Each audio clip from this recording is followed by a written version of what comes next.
Yesterday, the Attorney General of the United States, Jeff Sessions, made an appearance with Turning Point USA's High School Leadership Summit. This is in Washington, D.C. For those of you who are unaware of Turning Point USA, count yourselves lucky. Real lucky. At least for the next couple of seconds.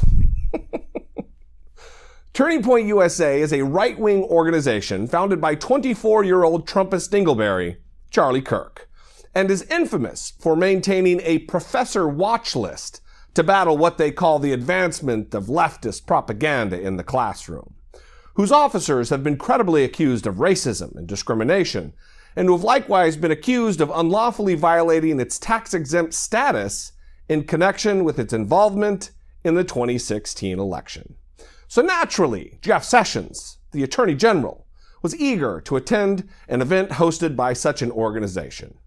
Since organizations like Turning Point USA seem to have few points of cohesion that bring its constituents together beyond their predictable contempt for anybody that disagrees with them politically. Let's take a look at Jeff Sessions playing to exactly that. After the 2016 election, for example, they held a cry-in at Cornell. I hope they had plenty of tissues for them to cry on. They had therapy dogs at the University of Kansas. Play-Doh and coloring books at the great University of Michigan, for heaven's sakes. I thought that was, give me a break. Students at Tufts were encouraged to draw out their feelings. So, in response to the perfectly understandable feelings of tremendous sadness that millions of Americans, including students on campus, felt in the wake of the election of the greasy, half-chewed dog biscuit that occupies the Oval Office now, several students in universities across America joined together as a community to grieve. Yes, even some utilizing therapy dogs. There is nothing strange, contemptible, or weak about that whatsoever. But far be it from this Beverly Hillbilly granny impersonator, Sessions, to ever miss an opportunity for a cheap shot at clumsily trying to own the libs in his signature, "aw shucks" style. But what happens next would be a beautiful example of irony if it weren't so damn contemptible. I like this bunch, I gotta tell you. You're not gonna be backing down. Go get 'em, go get 'em. Rather than molding, well,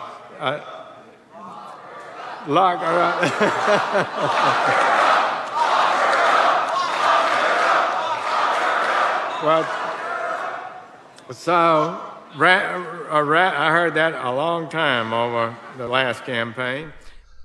So here you have Jeff Sessions, again, the Attorney General of the United States of America, chuckling and waving along, gleefully reminiscing over the indecent chant of "lock her up," referencing, of course, the 2016 campaign refrain regarding the conservative fantasy solution for Hillary Clinton, a literal call to jail and punish a political opponent in an advanced liberal democracy like we have.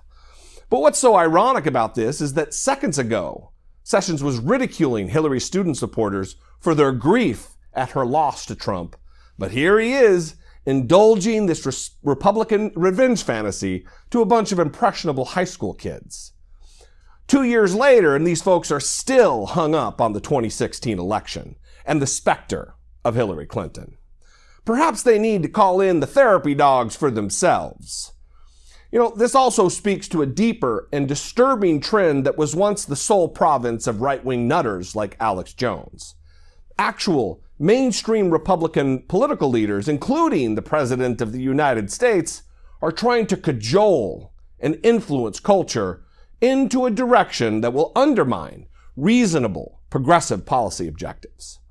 But the thing that is so completely pernicious about this is that it relies on the categorical sliming of any and all people with whom they have political disagreements. We're talking about other Americans. The culture manages itself, and we don't need the heavy hand of those currently leading our government to force it. Thankfully, we are, as Martin Luther King Jr. predicted, arcing toward justice. albeit, like he said, it's a long arc, which terrifies regressive people like Jeff Sessions. I don't expect this to be the last time we hear a Republican government official endorsing these right-wing revenge fantasies against Clinton. It's hard to imagine them keeping up the right-wing resistance against the party that's out of power without at least an occasional reference to it. But when it happens, stand up, speak out, and again, above all else, vote in November.